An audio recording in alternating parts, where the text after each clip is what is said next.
Hello, it's been proved that the way we speak to ourselves determines how successful we'll be. So let me refer you back to this success equation, which is T stands for talent, so you're good at something.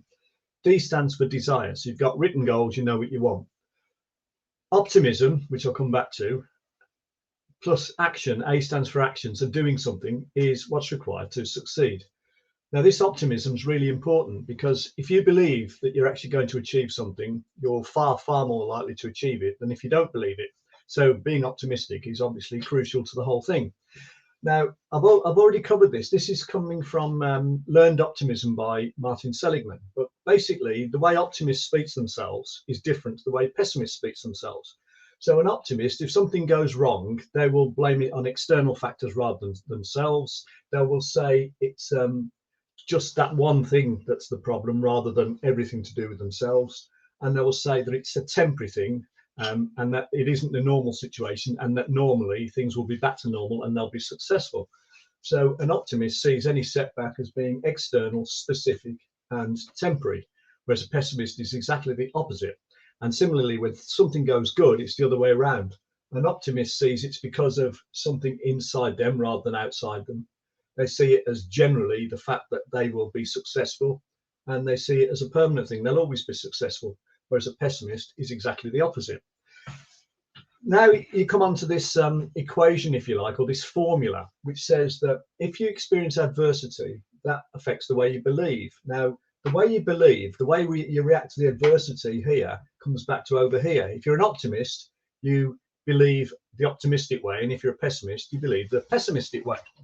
And then that has consequences, which is C. D here stands for if you are having pessimistic beliefs, then dispute it.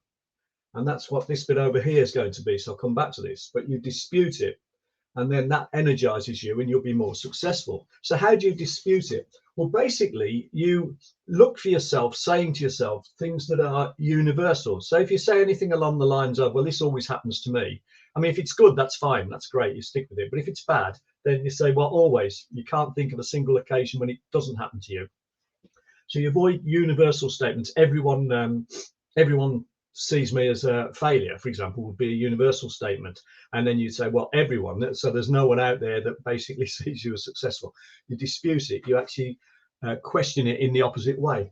And it's the same thing for polarity. Beware of any statements along the lines of always, never, ever. They're extreme. So whenever anyone says, you know, I'm never any good at making cold calls, you'll say, what, never? You can't think of a single example when you were. So you dispute these universal statements or polarity statements. So universal is everybody and all of them and people, and polarity is always and never and ever. And you avoid anything that involves mind reading. So if you catch yourself saying to yourself, well, they wouldn't be interested in that. I mean, you know, that sort of business isn't going to want to buy from me. They won't want this. Well, how do you know? Because you haven't actually asked the question. So that's called mind reading. And you avoid anything, in other words, that's non-specific. So any of these sort of generalizations or universal statements, that's how you dispute anything over here that's tending you towards being negative and pessimistic rather than positive and optimistic.